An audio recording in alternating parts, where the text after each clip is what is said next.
Hey, Steve Saretsky. As always, there's a blog post that goes with this video that is in the description below. So I've just pulled some of the January 2017 numbers. I'm going to put out a couple reports and a couple videos in the next couple days detailing all the detached markets, the condos and the townhouse markets. So check back for those, but I want to talk about some interesting findings, mainly at the higher end. Luxury homes, single family homes, basically, in really the most expensive areas. So that's the west side of Vancouver, West Vancouver, and then Richmond. I mean, those are the three areas, and they're both obviously highly dependent on foreign capital coming in. I mean, obviously when your prices in those Vancouver areas are around 3 million. Richmond, I think, is around your average house is about 1.8. 1.7. So I mean, these areas are obviously highly influenced, by foreign capital, people that can actually afford it, and so it's interesting to watch what the market is doing right now. When you go ahead and you implement a foreign buyers tax, and then the Chinese government restricts capital outflows. Basically, citizens now have to pledge they're not going to use their 50,000 allowable money to move the country for the purposes of purchasing international real estate. So I think when you combine those two with a correcting market, a lot of the foreign buyers are essentially gone. Maybe it's temporary, but what it's doing right now is really eye popping. So just to get into some of the numbers, for the Vancouver West side, January 2017, there was 37 sales. Comparing to 2016, I think there was about 145. So that's a 72% drop year over year. And it was actually the worst January on record for the west side of Vancouver. So if you go back, even worse than January 2009, which of course was the financial crisis. So it is the worst January on record for sales in the Vancouver West side. 72% drop year over year. West Vancouver, 74% drop year over year. So that's looking at January 2016, comparing it to how many sales are in January 2017. There's a 74% drop off there.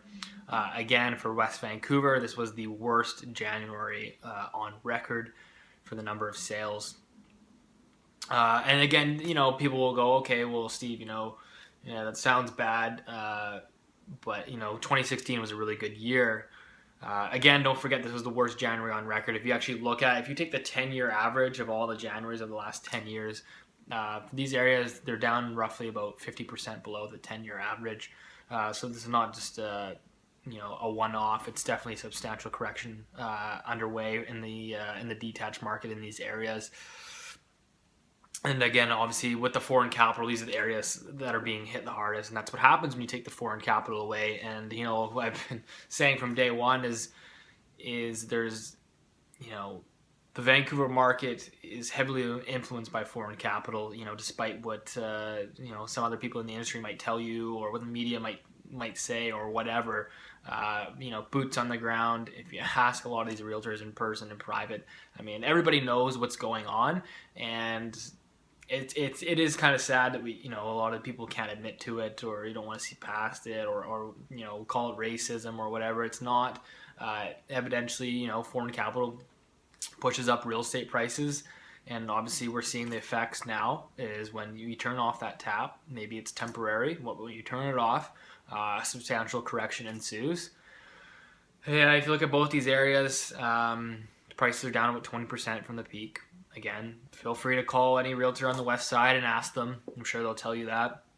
It might not reflect in the average and the median right now. It might not reflect in the benchmark right now, but if you actually look at it at a comparable sale from what it was selling in the peak to what it's selling in January 2017, it's about 20%.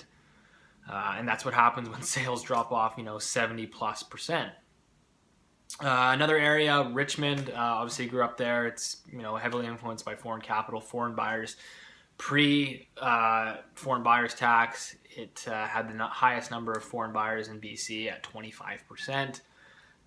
I would argue it's honestly probably higher, but anyways, sales year over year have dropped 66%. So a 66% decline year over year. Not the worst January on record. I think it was second worst other than 2009. That was the financial crisis. But yeah, I mean, Richmond again, obviously getting hurt. Looks to be about Looks to be about 20% in Richmond as well. 15 to 20%. It's really like you can't exactly pinpoint it. Again, you always look at the sales numbers. It's usually a lead indicator of what the market's doing, where it's going. Yeah, I mean, again, that's what happens when you turn off the foreign capital. Again, you can argue that, but I mean, the stuff is really, it's mounting, it's piling up. I mean, what do you think happens when these houses, in the west side of Vancouver average $3 million? Richmond's average is about 1.7. I mean, it's just realistically, it's out of reach for, a lot of locals, and that's why if you look at it right now, is the condo market, the entry-level condo market is still booming. There's still multiple offers. I don't know if prices are necessarily going up. They're kind of flat. But there's still multiple offers happening despite sales dropping off. And again, I think my theory behind that is because that's realistically what locals will afford. And if you look at the market right now, I can tell you right now, the people that are buying these condos, a lot of them are first-time buyers. A lot of them, almost all of them are local. A lot of them taking advantage of the foreign buyers or the first-time buyers loan. But yeah, I mean, obviously, just getting back to the point, there's substantial correction going underway right now in the detached market, specifically in these areas which are predicated on foreign capital coming in. Yeah, so I mean, there is no end in sight as of right now for the correction. It certainly appears. I mean, obviously things can turn on relatively quickly, but if you look at the numbers right now, if things obviously continue this buyer's market in the detached is going to continue. If you look at the numbers right now, the sales to active ratio in these areas. So let's look at Vancouver West. It's 7%, the sales to active ratio. So anything under 14%. The board quantifies as a buyer's market. So you're at 7%. That is like ridiculously low. Richmond is at 9%. Again, very, very low. And West Vancouver's at 6% sale to active ratio. So these are all predicated on a buyer's market. The fact that we've been in a buyer's market in these areas for roughly about 6 or 7 months. Prices have moved about 20%. I mean, that's pretty substantial. Real estate does not correct quickly, and that's a common misconception. People keep going, oh yeah, most sales are down 50, 60, 70%. Who cares? Prices haven't changed. Well, they have. It's very hard to notice unless you're a realtor looking at these numbers every day. It's almost like a slow bleed out. And so these corrections, the prices don't just drop 20% overnight. It's been 6 or 7 months, and that's still really quick. It's probably been expedited by the foreign buyer's tax.